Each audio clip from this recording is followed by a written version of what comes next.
سلام تعنا هابلي كما ياللخم كما يتقنيو كبراتن فتواتن تختاتلتي شدن رياكتس وان دحانينا ماتشم اسخا خمل انا اجزي ابيري مسجن سلام اللخو كم زخماي كمتلو بعلم ملو تسفايم افتهم نايلوم عنتي ارستا قدات دما حيزوكم كحلف الشي እቲ ቀዳማይ ቪድዮ ኣብ ጉዳይ ሱዳን ዝምልከት እዩ ሓደ ሰባት ኣለው እንኳ ዓሰይ ከምዚ እንኳ ኾነት ኢሎም ዝዛረበሉ ኣዝዩ ናይ ግፍዒ ናይ ዓዘራ ወይ ከዓ ናይ ብድዕ ዘረባ እዩ ማለት እዩ ክንኩኑ ኢና ኮበራ ሓምሓም የሃሪማነ ሱዳን ስንጉድጓዳት ያምስበሉኒ ዓለም ጎሮህድ ታደሰ ወረደን ወዲ ዕንበብን ተጠንቀቁሎም ስለዝበለ እዞም ዝገለጽኩልኩም ሰባት ትግራይ ብጥንቃቐ መነጽራ ኣጽሪያ ክትርእዮም ዘለዋ ሰባት እዮም ከም በዓል ሃይለ ደደቤት ግን ጸኒሕ እንዳተረድኦም መከራኸኦም ዘርኮ ኻይኒ ወይስ መነዳኑ ይሞዚል አሞዚ መሪሕነት ትግራይ ንስኽ ነግሮ ተጠንቀቁ ተጠንቀቁ ብዶክተር ደብረጽዮን እንዳተመርሐት ሓንቲ ዓዲ ዋላ ኒውክሊየር ይሃልዋሲ ክትስዕራይ ትኽእልን ያ ይብላሉ ጌታቸው ወረዳ ኒውክሊየር ዝሓዘት ሓይሊ ደብረጽዮን መርሐክ ስዕር ይኽእል ዝብል እውነትን ኣነ ሓደ ሓውናስ ንእሽትለይ ወሳኒት ዝኾነት ብዛዕባ ናይ ትግራይ ትምልከት ሓንቲ ሕቶ ተዛሪቡ ሓረስታይ ዘይሰኣነት ዝሓርሰላ ዘይሰኣነት ነጋዳይ ዘይሰኣነት ዝነግደላ ዘይሰኣነት ዓዲ ኩሉ ዝገብረላ እዚ ብሙሉእ ዘይሰኣነት ዓዲሲ ከመይ ጌራ እያ ዝሓስበላ ምሁር ክትስእን ዝኽኣለት ዝሓስበሉ ምሁርን ዝመርሖ ኣመራርሓን ከመይ ጌሩ ይስእን ሓደ ዓብዪ ሕቶ እዩ ተስፋ ዝበሃል ዝጉጅለ እዚ ፀረ ኤርትራ ንስኻትኩም ነዚ ቻነል እዚ ምሽ ሓደሽቲ ኢኹም እንታይ ደኣ መዛ ቻነል እዚ ሳብስክራይብ ዘይትገብሩ እዚ ማለት እዩ ሳብስክራይብ ምግባር ቬሪ ኢምፖርታንት ካብ ዝበሃሉ አስፔክትስ ኦፍ ላይቭ ኦፍ ዩቲዩብ እዩ ማለት እዩ ኤኒዌይስ ሌትስ ጎ ናፍቲ ናይ ሎማዓንቲ ቪድዮ ዌልካም ቱ ሽደን ሪአክትስ ዋን Welcome to Shidden Reacts 1. Well done and well said. Let's go. Man, شلا presidentنا. President هجرة تيك توك ويكاد تقطع مالتيو. كما خذ البريزيدنت بايدو يصبو ينا شلا تحساس بأني متشون لومي. كم زي أزيد خو نمنتاي يبلا له اسك حاسة ونسمع. شلا. السودان قطعيهم أي تعمهم. بمنتا إمزي بيجي. كلهم نحن تم أفريقيا منتا. تدري؟ بقى الفقر وتترجع نخرسون كلهم تم ترجع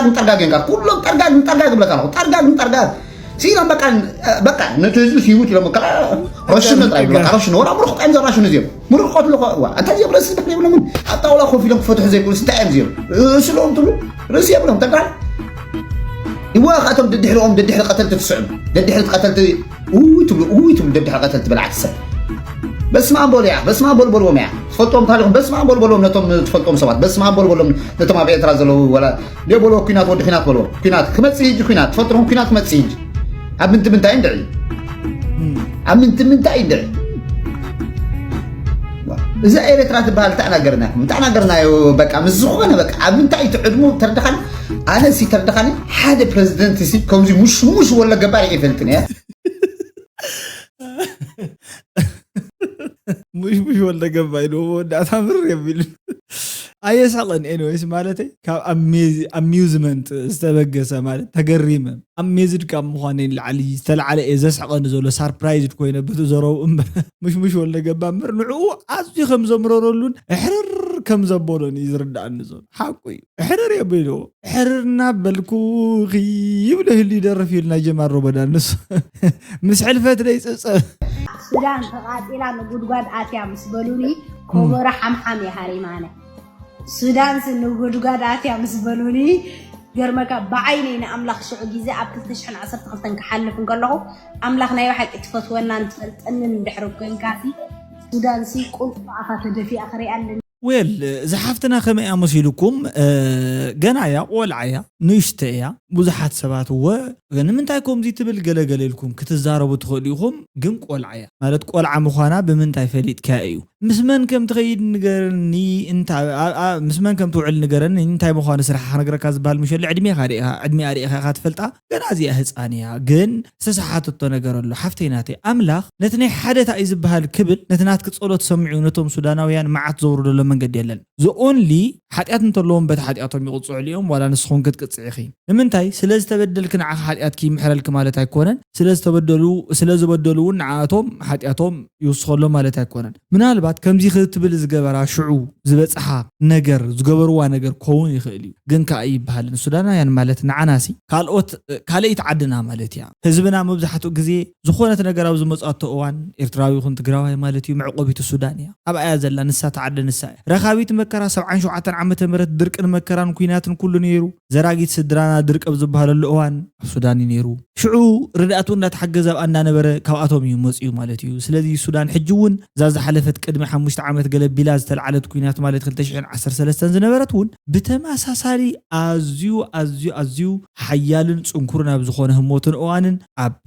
መዕቆብታት ሱዳን እዩ ህዝብና ተዓቂቡ ዘሎ ኤርትራውያን እንትኾኑ በኣቢሎም ብሕመራ ብለቢሎም ገለ ዝወጽላ ነበሩ መንገዱ ኣብ ሱዳን እዩ ስለዚ ክትበኣስ እንተለኻ ክትበኣስ ከለኻ መሪጽካ ክትበኣስ ክትከለለካ ማለት እዩ ታ እንኮም ብሕታዊትን ሓንቲ ዓደላትና ምስኣኻ ህም ኣቢልና ሃም ከይንብል ታበር ንሳሲ ብሕማቅ ኣይነልዕላ ሕማቅ ዝገብሩ ሰባት ሕማቅ ዝወጽሖም ሰባት የለውን ማለት ኣይኮንኩ ክህሉ ይኽእል እዩ ግን ዋ ተሓይሽ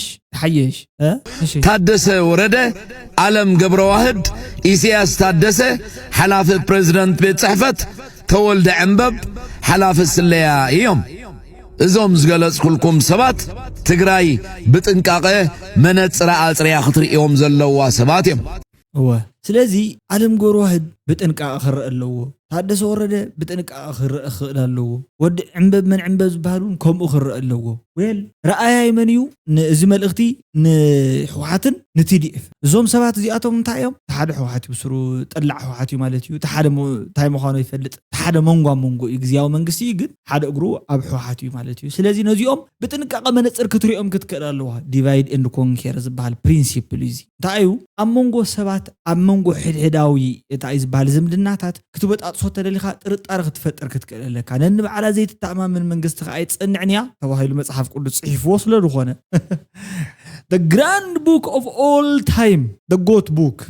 ስለዚ ጽሓፎሲ ባይብል ስለዝወሎ ባይብል ዝወሎ ሓሶ ስለዘይኸውን ነዞም ሰባት እዚኣቶም ከም ጌርካ ነንባዕሎም ከም ዘይጸንዑ ገለገለ ንጎረም እዩ anyway ጸንዑ እኳ ንዓይ ኣመና ዝግድሰን ነገር ኣይኮነን ክጸንዑን ኣይክእሉን ተጸንዑ ዶ ከምዚ ኮይኑ ግን መጻወት ኣወል ስዒድካ ምዃነሲ እንታይ ዘስሕቕ ኣሎ እንድሕር ዳኢልኩም ካልእ ነገር ዋላ የለን ኣወል ስዒድ ከምዚ ዓይነት ናይ ኢንተርቬንሽን ዲሲሽን ሜከር እዩ ዓድና ማለት እዩ ዘን he is law enforcement law maker after judiciary system ንባዕሉ ታዩ he is a leader ርእሰ ብሔር ሓዘን እኮ ኢሎ በዓል ሕጊ መውፅኢ ባዕሉ ኤግዚኪዩቲቭ ዳይሬክተር እዩ በቃ ዋላ ኣብቲ ምፍጻሙን ባዕሉ እዩ ማለት እዩ መራሒ ሚኒስተር ናይ ዓድና ንሱ ቀዳማይ ሚኒስተር ናይ ሕቂ ናታቶም መራሒ ናይቶም መፈጸምቲ ሕጊ ናይቶም ተርጎምቲ ከዓ ርእሰ ብሔር እዩ ፕሬዚዳንት እዩ ዓድና ዝውስን ማለት በቲ ሕገ መንግስትና ንሱ እዩ አርቢትራሪ ዲሲሽን ዘይኮነስ ናይ መወዳእታ አልቲሜት ዲሲሽን ኣብቲ ላዕሊ ዝውስን ማለት እዩ ሞት ተልካት ሞት ከለ ኣብቶም ሕጊ ዘውፅኡ ከዓ 550 ግዛዕ ወንበር ዘለዎም ቤት ምክሪ ተወከልቲ ዝበሃሉ ወል እዚ ኩሉ ኣወል ስዒድ ዘተግብር ኣብ ኤርትራ ንሱ እዩ ቃል ቀባሊ በዓል እዩ ወሃቢ ቃል ንሱ እዩ ተንታኒ በዓል እዩ መራሒ ኦነር ኦፍ ደ ሚዲያ በዓል እዩ ናይ ሴንሰርሺፕ ናይ ሚዲያ በዓል እዩ ቁፅፅር ተዛራቢ ሓደ ሰብ እዩ ኣፈ ጉባኤ በዓል እዩ ኣታ ክንትስተር ትግተር እዩ ኣወል ስዒድ እኮ ክስተር ይዝግባእ ክስተር ማለት ንምንታይ ይስተር መሲልኩም ቢካዝ ሌጂቲሜት ኦቶሪቲ ዘይተዋህቦ ፍቃድ ዘይተዋህቦ ኣብ ዘይ ፍቃዱ ኣትዩ ዝፍትፍት ገባር ሓዳግ ክኸውን ዝደሊ ማለት እዩ እዚ ኣብ ዓድኹም ይሰርሕ ምክንያቱ ኣብ ዓድኹም ምናልባት ንዓድና ወንምፂኻ ንኻ ተካይዳ ንሱ ፀገም ዘይብልካ እንዲዩ ሕጂ እኮ ስሙዝ ግራውንድ ሃኒፅካ ኢኻ ገለ ከምኡ ትገብር ትኽእል ግን ኣብ ዓድኹም እንታይ ትገብር ትኽእል ድሌትካ ቻርተር የለ ቻፕተር የለ እዚ ኩሉ ክትገብር ተፈቂዱልካ እዩ ንሃቦም ይንቀይሞም ዝኾነ ኣመራርሓ እስካ ኢለለይትካ ሕጂ ዋ ኣታታይ ብለለሳ እዩ ምባል ጀሚሩ ኣሎ من أول مردات هيبكاس بأول جيركا تتنقوم TDF حوحاتن من ينسون حوحاتن TDF تتنقوم قال لي زارب سخاتو نسون من ذاك زارب يقول بعلم زمصنا يفوتني يعني يزول لك بعد يقلقل خيتول سيكا خب لك انا ما يشودن بايزوين ما يشود نعايك شودن نايكلن بعلم غورو هاد زمصني مانم يزول لك هيدا دبي بقى بس علم غورو هاد زبل شو من جورينو تتل ورق زبلو زم كل تسبات زيوم شو متصوعيخا ناي قدن هيدا دبيت ملسي مولسولن ادا اخاتا اتا سيلوم نارو مناسي كاتر الله هذا تايدا وين أنا أنتم داول خاني روم أنتاي ولو خا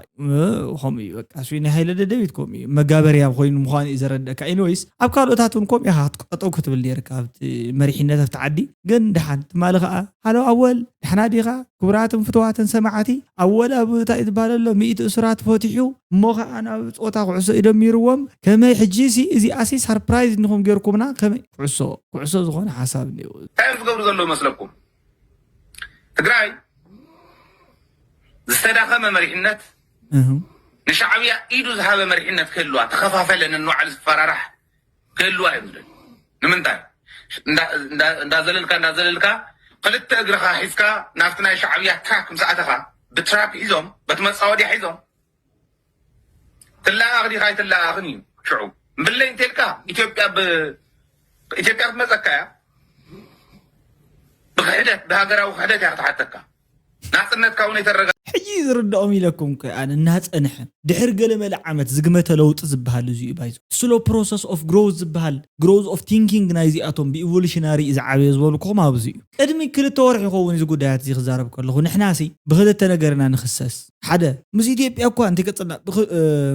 إثيوبيا نرترم كونات ندحر أخفيتا تجارو أول جول زوج حزب يوم زخون أول جول زوج حزب قلت الناس أني نقرأكم زلهم مالتي من تايبولوني من الوقت إرترا دفن أنت جير عرسك ودفن جير عن حد أتخلقيلا بحرات إثيوبيا دفن أنت مالت تزي سعراتها تمليسا مريتها كبيرة نعبرك أتوا تقرأون تايقون يشعو مشكلتي أنت عايز كاري خاطر نبر ويمسح حديو كابز عد زي خا قمت زول زول مالتي بهاجرا وخيلتهم كحتنا يبل حجي يزرد أكوي لك حجي يزرد نو دمت أتأكو تتخائلوا نخلتي أمزي أتوم ريكونسيليشن سبحان المعراق ناي معراق كيدي بميدياتر بمخوان أمم خلتي أم دل سلازخونا خلتي أم هزبتات كأحواتنا سلازخونو تم حدا نحنا عندي أحواتنا إلى كاز يقول لك يكونوا تم إرترايان مالتي تم زي أم كأ أحواتنا اللونا نعنا مسانا زموسلوها أيدنتيكال دخونا بهالجل زلوا ملو تم جروبتنا واتي إفر ذا كيس جن مزوم سمانيا قلم بهراتون عريقة حبير كازنور العدل من متشاوي تزي تخائلوا بقى أبستين مقباري بقى أمريكالي من مارس أصبح نقراو زي بالكلام أبزي تفتفت أني حموداتو كم زي جيروس أني حين عنا مقاقيل قال حجي زرد كم الناس أني حم حدا نيوكلير مستقوسة أنا عقمي بالكان تخفافل كايها شعبية عم تصدق كان تخوينا تلا أخي ناي شعبية تقول كتكل لك لونج ترم يمزح حسب زلوا الصم سخاوزي غني خاف فنشاخا من الدانو يموزي الأموحزي مريحنا تقرأي لسوق نقرأ تتنقق خلا أتخن ديت سنفو كن ديت سنفو أتخن نسنف بلا أنا اللي غلان أنس داوني اللي غلن مان قديمة إيدي وصير له خابزكم دي عينة قدات أي تبرها كان تنيرو شو أي تبرها إني رحت بلتغلي هايلك أيقن زي ما فلات كانت حتى النتائج إحنا نيلو ويل حتى تلو قداي نحرقوا أنت حتى تلو تغلي خامبر نحنا قديمة تزارو كله قداي صمدو كفتهم فشلات زقبرو حدا من قدي فشلات صمدو خابز جمر نايم جمريا توبيك صمدو نبعلو أبتقرأي زولو سرعة ميديان زرقح ميديان كنترول المقبار نايو على زخونة سينسرشيبن ريغوليشن اوف ميديا بعلو مقمات زي خا بخمي عينتو السنة بحيل بمعمات مالتي من يازا ميديا زي على تقاوم تخون نازل مباليهم جميرهم تم تتامر تخلط اكلات مجمريا معلتي زي اخيوهم زي امكيرهم سلازي خمدي اتقبر نازل ميديا تاعتكون الله تعصوت كل الله مدهن دياو ايزر بقرشي ايزر باي جين اور بروفيت تزي كوينو خا بحيل اور باي فورس كنمت اخن كلنا نابتناتنا بوتات اتوت كل الله زي ايم زوسو نير تتخائلوا لزوب بزخونه دبلوماتيك بزخونه منقد غيركا نابتناتكا اجندا تاتوا سلازي تانا قدم زنبرت بقوله تي بتبال بزعبا عيلو انجلجل سجن عيلو يربيرسب هنطاي كوم زيرم تزاريم قدت النبرت تي بي تمصمال سيلا خم አንድ አበለት ምንም እንታይ ገበረ ሚዲያን ወዓሉ ተጽዕንተ እንታይ ፈጠረ መጋበርያ ኮይኑ ናይ ዝኾነ ውልቀ ግዛዕ ውልቀ ገለ እንዳተባሃሉ ሰባት ክዛራረቡሉ እዚኣ ነራታ ሓንቲ ሚሽን ማለት እዩ ሶ እዚኣ ፌልስ ገበረታ ንጹምነስ ፌል ክትገብር ካብ ዝገበረታ ሓንቲ መንገድ እዚኣ ተኻለይቲ ኸኣ ዘይትገበሩ ፕሮሚሳትን ስምምዓትን ገለ እንዳወለደ ስለ ዝኸደት ኣብ መወዳእታ ዞም ከም በዓል ውፉይ ዝኣመሰሉ ብሪሊያንት ዝኾነ ኮስችን ዘልዓሉላ ነገር ንሳተን ኢቭን በሚኒማም ሪኳየርመንት ክትምልስ ስለ ዘይከኣለት ትፍሽልያ ታሳልሳይ ከኣ ኣብ መንጎ ኮምፓቲብል ስርዓተ መንግስቱ ዘሎ መንግስታት ትካየድ ምጽማደ ይኮነት ተሓደ ቶታሊ ኦቶሪታሪያን በቃ ዋና ጨቋኒ ነቶም ህዝቡ ኣሲሩ ሕግን ስርዓትን ዝበሃለለን ናይ ምንታዲኻ ፓርላማ ናይ ምንታዲኹም ገለገለ ኢሉ ዘንብር እቲ ሓደ ንእሽተይ ብዝተወሰነ መጠን ናይ ሚዲያ ጭላንጭልን ናይ ሚዲያ ከም ድሌትካ ናይ ምዝራብ መሰል ወዘተ ገለገለ ዝበሃሉ ኢድካ ውፅኢኻ ትዛረበሉ ሚዲያ ዝፈቀደ ማለት እዩ ኣብ መንጎ ክልቲኦም ዝግበር ጽምዲ ኮምፓቲብል ኣይኮነን ስርዓተ መንግስቶም ማለት ስለዚ ፉሉስ እዩ ሳልሳይ ከዓ ስርዓተ መንግስቱ ኦርደር ኣውግዒና ኣለና ብዛዕባ ማለት እዩ ካልኣይ ከዓ ናይ ዲሞክራሲ ታይ ዝበሃሎም ዓቕሞም ሲ ዝሰፍሕ ኣይኮነ ክልቲኦም ሲ ማዕረብ ኮምፓቲብል ዝኾነ ኢንተረስት የብሎም ናፍቲ ናይ ዲሞክራሲ ምህዳር ማለት እዩ ስለዚ ስርዓተ መንግስቲ በሎ ናይ ኢኮኖሚ ማሕበራዊ መነባብሮ በሎ ገለ ዘይማጣጠን ጥራሕ ዘይኮነስ ዘይራኸብ ትድሌትና ንባዕሉ ኣይራኸብን ሕጂ ኣነ ድሌተይ እንታይ ክኸውን ከም ሓደ ትግራዋይ ፍሉጥ እዩ ኣብ መቐለ ድሌተይ ተዛሪበ ኣብ ሽረ ሓዲረ ዓድዋ ተስየ ንግሆ ሑመራ ሓሊፈ ብሑመራ ገይረ ዓዲግራት ደቂሳ ብተንቤን እንጀራ በሊዒ ማዕረ በሊዒ ክነብር ይኽእል እየ እንተይለ እዚ ከዓ ኤርትራ ኣይፍቀድን ከምዚ ዓይነት ሸልዓ በጣዕ ኣይፍቀድን ይኽብለካ ዝኽእል ማለት እዩ ክልተ ቢራ ልዕሊኡ ብቁፅር እንዳገበረ ዘስተየካ እንድሕር ኮይኖም መወዳእቱ እዚ ትግራዋይ ሙዚ ተፃሚዱ ክቕፅል ኢልካ ተሓሰብቲ ኮይንካ ፍሉስ ኢኻ ሶ ተሓሳብ እዚ ቀዲሙ ሞይቱ እዩ ዘይሞተሉ ምክንያት ነገርና ነርና ኣብዮምና ኮይኖም እምበር ለስጎና ኣብ ኣዱብሌና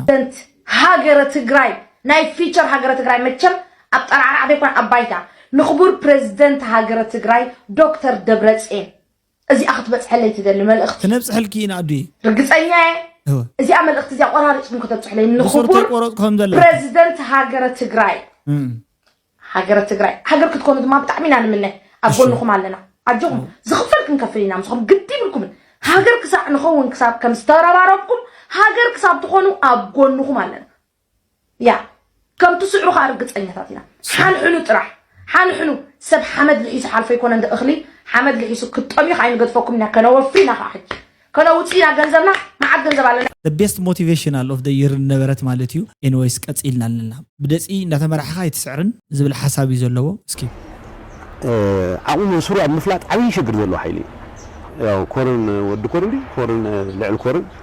ዝበሃሉ ጉጉማን ጉጋት ኣለዉ ታይ ዓቕሚ ከም ዘለዎም ፈትሾም ኣይፈልጥን ኣነ ይፈልጥ እየ ምንም ዓቕሚ የብሎም ካብ ስርቅን ካብ ገለን ወፃኢ ኒውክሌር ዝሓዘ ሓይሊ ደብረፅዮን እናመርሖ ክስዕር ይኽእል ዝብል እምነት ኣለና ክስልቕ ተንስዕር ግን ዕረፍቲ ባይ ወረደ ህዝቢ አይ ማለት ጌታቸው ረዳ እንታይ ኮይኑ መሲልኩም በቃ ኣነ አይ ዶንት ኖ ዝዛረቦ ዘሎ ፈሪስዎ በቃ ኣነ ነዊሕ ገይረ ካብ ዝዕዞ በቃ ግን ሕጂ ስቁኢሉ ድሌቱ ይዛረብ ዘሎ ማለት ከምዚ በቃ መግቲ የብሉ እንተዘረባታቱ ብዝኸደ ኢንተርቪው ዝኾነ ጽላኣት እውን እግረ መንገዲ ዝሓወሰ ማለት ናብ ውልቀ ቂም ገይርዎ ሕጂ ተዘረባ ተመሳሳሊ እዩ ቅድሚ ሕጂ ኮም ነይሩ ግን ናይ ዓድና ፖለቲክስ ካብቶም ማጥላኣት ዝገበሮ ሓደ ጉዳይ እንታይ እዩ ውልቀ ትድግፍ ንውልቀ ተጠቃሚምካ ኮንታ ተኣቲ ገደል ተኣቱ ማለት እዩ ንውልቀ ተደጊፍካ ትሽወም ትሽለም መኪና ይህልወካ ፓላሶ ይህልወካ ማለት እዩ ገዛታት ይህልወካ እዚ ሃፍታም ኢኻ ትኾን ማለት በቃ እስካ ንሓደ ሰብ ማለት እዩ ንሓደ ንውልቀ ንዑ ተጠቃሚምካ ይኽእል ገደል ክእትወካ ይኽእል እዩ እዚ ማለት ገባራ ሓዳጊ ኦቶክራቲክ ቢዝባል ሓቂ ኣይኮነን ቶታሊታሪያን ገባራ ሓዳጊ ሽኑ ኩሉ ዓሚፁ ዝሓዘ ማለት እዩ እዚ በቃ ጨቋኒ ዝኾነ ስርዓት ማለት እዚ እዩ ማለት እዩ ውልቀ ሰብሲ ኣብቲ ኢንስቲቱሽናላይዝድ ዝኾነ መስራሕ ይኮነ ዝኽተል ውልቀ ሰብ እዩ ተፈሪሙ ጥፋእ ተይልካ ጠፊእኻ ንበር ተይልካ ትነብር ኣብ ውልቀ ሰብ ዕድላትካ ገለ ከምዚ እዩ እዚ ሰብኣይ እዚ እውን ከምኡ እዩ ኮይኑ ተሓሳብ ናብኡ ወሲዱ ኣዘንቢሉ እዩ በቃ ናብ ከምኡ ዓይነት ሜንታሊቲ ኮይዱ ማለት እዩ ቀደም ኣብቲ ምስቶም ተጋደልትናትና እንዳሃለዎ ማለት እዩ ዶክተር ኣብይ ኣሕመድ ክፃረፍ ዲክታተር እዩ ቁመት የብሉ ናይ ፖለቲካ ድንኪ እዩ ዝሓፀረ እዩ እንዳበለ እዩ ዝውዕል ምሽነሩ ሕጂ ከዓ ገለውጥ ኢሉ ደብረፅዮን ማለት እዩ ንውልቀ ከምዚ ጌርካ ከምዚ ጌር ግደፎ ዶ ንሕናሲ ከመይ ጌርና ዓዲ ክነሃንፅ ከም ንኽእል ዶ ነቲ መንእሰይ ኣይተምሃሮ ማለት ማሄርካ ኢኻ ምሽ ብፖለቲካ ሳይንስ ምሁር ኢኻ ትበሃል ዲግሪ ኣለዎ ፒኤችዲ ኣለዎ ገለ ትበሃል ኖ ከምዚ ዝኾነ ዘይኮነት መንገዲ ክኸውን ዝነበሮ ከምዚ ተካይዳት ነገረና ንዓና እምበር ነቲ ሰብ ስለ ፀረፍካ ንዓና እንታይ ትልውጠል ካብቶም ተቃዋሚ ነገሩ ተቃዋማይ ፓርቲ መስሪቱ ስለ ዝኾነ ስምረት ዝበሃል ተቃዋማይ ዲ መራሻይ ዋት ኤቨር ዘኬስ ኩሎም ደገፍቲ እዮም 95 ምስ ዶክተር ደብረፅዮን ሰማዕና እዮም ዝልኻቶም ናትና ተቃዋምቲ ፓርቲ ቀፀልና መን ይሓይሽልካ ያብርሽ ኢሳያስ ይሕይሽ ካብ ደብረፅዮን እዚ ታይድዮ ከመይ መስልክ ታይድዮ ከምዚ ነይሩ እዮ እንደንደንደ አንጨዋ ካብ ከምኡ ኢሳያስ ይሕይሽ እቲ ምኽንያት እንታይ እዩ በበይ ዝመፀ መን ኢልዎ ካበይ መዓስ ኣበይ ቦታ ኣበይ ሰዓት ኣበይ ዓዲ ኣበይ ክፍሊ ዓለም በናይ ሃገራዊ ክልላዊ ቁሸታዊ ሕግታት እዩ ይብለካ ሕዝና ዲቴይል ይኸይድ ሞር ዲቴይል ማለት እዚ ዲቴይል ምእታው ዘይኮነስ how to make somebody lose his attention በቃ ሲካ ፕሮሎንግ ብምግባር ተዘረባ ከም እኮ ኢሊ መጽሓፍ ማለት እዩ መጽሓፍ ምንባብ ማለት ትትርጉም ሲ ኣይተንዋሕዮ ምክንያቱ ክርስዕ ይኽእል እዮም ተማሃሮ ዝብላሉ ከምኡ ከዓ እዚ ቃታ ዝገብረካ ክትርስዕ ማለት ቡቡ እንዳገበረሲ ክትርስዕ ዝገብረካ እምበር እዚ ዲቴይል ማለት ኣይኮነ ኣብርሽ ንዓኻ ዲቴይል ዝርዳእካ ዘሎ ትናቱ ዘረባ እምበር ኣነ ብስሩ ግደፎ ከምዚ ዓይነት አባ መጥቶ ይኖራል ተመችቶት ደስ ብሎት ይኖራል አንድ ኢትዮጵያዊ አስመራ ኑር ብትለው ከ3 ቀን በላይ ቆይ ጨርቁን ነው የሚጥለው ምንም ነገር የሌለ ተዘጋጋ ኢንተርኔት ለመጠቀም 2 ሰዓት በእግር ሄደ አንድ ቤት ውስጥ ታጨቀች። ሀገር እኮ ያለ ፍጹም ከኢትዮጵያ ጋር የሚወዳደር ሀገር እኮ አይደለም ያለ ወዲር ፍቅረኛን ለማውራት አስበው ኢንተርኔት ፍለጋ ከዛ ፈልገ ካገኘ በኋላ የሆነ አዳራሽ ውስጥ ወንበር ተዘጋጅቶልህ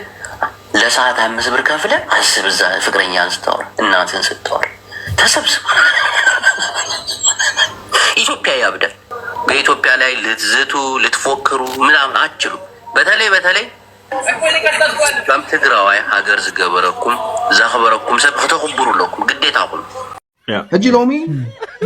ኣስመራ ኢልካ ከይትፅዋዕ ኢኻ ትፈርሕ ባ ከም ህዝቢ ኤርትራ ከይትደንቁር ከም ኣስመራ ከይትኸውን ሎሚ ኮማዳ ዝገበረ ሰበይቲ ተሪኻ እንታይ ኣስመራ መሲላ ገጽካ ኢኻ ትብላትና ድሕሪ ገጹ ተበላሽዩ ሰብ ሪኢኻ ሎሚ እንታይ ኣስመራ መሲሉ ገጽካ ፅርፊ እኮ ዝምዓሉ ሓሲሞት ተሪኻ እንታይ ኣስመራ መሲሉ ገጽካ እንታይ ኤርትራ መሲሉ ገጽካ ሕጂ በዛ ዓይነት መንገዲ ንሕርኢኻዮ ሎሚ የለና አደይ ትግራዋይት በመዃና ተሰኪፈን ሓፊረን አይፈልጥኔ ከምኡ ድማ አቦ ኤርትራው በመዃኑ ምንም ተሰኪፈው ድማ አይፈልጥኔ ብዙኾነ ካብ ዝኽልት ሕብረተሰብ ዝመጻኹ ውልድ ናይ ዝኽልት ሕብረተሰብ በመዃነ ድማ ኣዝዩ ባህ ይብለኒ ይሕጎስ ኣዝየ ድማ ንዝኽልት ሕብረተሰብ ይፎትዎ ሰላሙን ፍቅሩን ሓድነቱን ድማ ይምነ ብዙኾነ ኣብዚ እዋን እዚ ጽምዶ ብምቅባለ ብዙሓት ዝኾረኹም ሰባት ኣለኹም ምንም ዝገብሮ ነገር የለን ምክንያቱ ነደይ ይሓለላ ነቦይ ድማ ይሓለሉ ስለዚ እዞም ስድራቤት አደይ ይኹን ስድራቤት አቦይ ሰላም ክገብሩ ለይከሎ ከማይ من كحجوز خيل حلقالهم حلقالهم يمسلك كازلو جن تحلقالهم دحرستو سنة أوان كنا ردا أنا نسخاني لا يجمد جن حلي لهم يأخذ مغنياتو ناتين نات كان كلتيو حجاب جمد كوينا خامن كتع أين الدخ حلقالا نبوها حلقالو با جل خامن بحال جزيدانيا شعوف فتح حسل زخونة ابتدائيين نتناي جزيت أطويلنا مالتيو نو موقع حديش حلقالهم تتحلقالهم نبوها ندي خان وعدهم سرعة من قست خنا قس جبر عدنا خمو كنجبرينا مالت عدنا عدهم كلك خلوه بغلتي تولد إخان صار كل عد خنديني ويل أنا هون كل عد بق أمن معنا سي حصر نحلنا يغمض كلني خيري خيري مالتي حتى إن تلاتن ويكو تلين خير أنا بإرتراح خطي قويك السلام مسكونة تردي كادي سلام خوني زيز خون جن أبتي أمروز تهانت حصر الله كلايكات عنتو قدم زوجع كاز نوركو استجدب ناين تايز بهالناي منقصات ناي كلتي كومباتيبل يكون عنك فاتات مستقاله كم ليلته سب شو حزب زجبروا الأوان خيري سبكو عشان بيعرف ناس قالوا كخيرهم نيرهم مالتي مسكنا أشوع تاين قبر مسيلك هم أخوون نحركوينو صبوق تايز بهالهنس صبوق سرعة هنس أو مسكركو وين عوانا مسمسها خي يحزوها ما أخر ها صويلهم دس أبزولهم بس كختيرهم كي يحزوها تبس أنتن كوم وزبله كوم قبر نسخان نبوخنا دهان تحليلهم دحرد أخوينك كات أخوينك مالتي اسكي نايجي زروان اسمعي شعبيا زي دليل نجار غيره ما يفكر شعبيا خو قد اسمرا خو صحيلو نا ኢትዮጵያ ሰራዊትኮ ካብ اسمرا ዝመለስኩ እዮም ሞሓና ተጨፍጨፈት ሰራዊት ማለት بزي كونه من قد مليسهم غادي بيزغزنا ورا سراويت من حريف مليسهم معسل تشفشفي بشعبيه مالك شعبيه انا عقيز قربهم لومي تبتاتينو ميليشياتات جنرالات زبحالو ميليشياتات ناي حدا علت ميليشياتات جنرالات نايلهم شعبيه زغور معنا نغرك هاسيل كذا هاوتو تيل كامبر نسرا مالتي شعوان كملسون زي كملسون ناي عدتات وصاني امريكا والقرب حلوا او بتعدي مالتي ابدز بلا بوت علوا تملس تيلات كانسخا انت تيتبلاشين بيار نسخا فلاديمير بوتين تري لها مالتي تعرق انتلكا غويتا ترامب بقى صقما بلن يقول غويتا ترامب تلكا حدا غزي خا واتا زغونت بترلاقو حداش صراحه ترامب زغونه ነገር ሰሪሕ له زي اجل يقولوا خمي زي ربح يشعو تملسو زبلسي UN تملسو بقى زي مودعታ يبلون نابتوم سيبليانس تارجت زغبره تغبروا نحرد اخوينكم تملس عرفكات تتعرق افت غدايكا ديسكاس تغبر تفوتحت خوينكا تفوتحت زيت تفوتحت خوينكا عقاب سلام مصيو ندحر حلفكو غلت خوينكا كالي عد مصيا مالت يا دعلي خا تزنبلك ስለዚህ ቦዚኦም ተመሊሶም እዚ ታይ ይብለሉ ሽዑ ተመለስቶ ሃይሎም መድሕሪኦም ዳተወቅዑ ገለገለገለኹም ታዝባል ነገር ዋ ስሩ ኣነስ ሓደ ግዜስ ብስሩ ከመይሎም እዮም እንታይኦም ትማሃሩ ወይኑ መጽሐፍተሉ ዘይትነግሩና ታሪኹ ዘይትነግሩና ነወይኑ እንተኮይኑ ዘይትነግሩና አቀ ወርክብ ዘምጾ ለውጥ የለን ካውን ሕና መሰልና ክንሓትት ከለና مسلك بيصرح له مش شعبي ياخذ له خمس يخون له مش سيطان خذ له قال تاي تقوروا غيرهم تملسوا وزتتولنا الصمغه ارترا تخدوا حمد ليتكم ناب محرات تخدوا حمد ليتكم نام ابي احمد تخدوا حمد ليتكم الصوم نوري والخمي سلطان تبهال زي ربح سلطان جنوسايد زمص سلطان كباكم كيوصسي خالي سب كيمرح خالي تግራይ ممرح ማለት سي نور ስለዝኾነ نو حجزنا እኮ ይባል ነይሩ نور حجزنا ይድባል አይ خالنايو حجزنا ይድባል ሞክርዎ حجزنا ይድባል ነይሩ ግን نور ስለለለካ አይ ምስ نوري ወይ ክሞት ወይ ከዓ نوري ባዕለይ ፀይረየ ባዕለይ ስልጣን ክሕዘለኒ ይኻል ኣለኻ زي متأمان زمص ዘሎ تግራይ ትመፀ ስሩሑን ውጽኢቱን ኣብ ክንዲ ምግምጋም بعليته جمجيمك زي متأمان أورمو تمسؤونهم أمهراي تمسؤونهم إذي عم حدران عبل معاتن عم عباين عبي إمباكت دماني هو سووا له من إسي زي سأنا هزبي زحرصلو حرساي زي سأنا هزبي زنقدلو نقادي زي سأنا هزبي كمي غيرو زحاسولو مهورن زمرح مرحان كمي غيري سن حد عبي حتى كمي غيرو سينا موز كفل زمن زي هاجرنا تسمع خمسة يبلا كتر خلنا خناي قبسي مراحي اندحر ميزيوم دمر تخيلوا تزياتها تاريخات فيديو خريط هاجرنا زي نوزرا جندا من محدار كبابي عقم بصا سممر ما بعد بيت تمرت عقم بوسا ممر سليمان محمود تابيت تمرتي ابكل تشنا 10 ساعتن ب8 تمهارو اب تحت صلال قرب اغلغلوت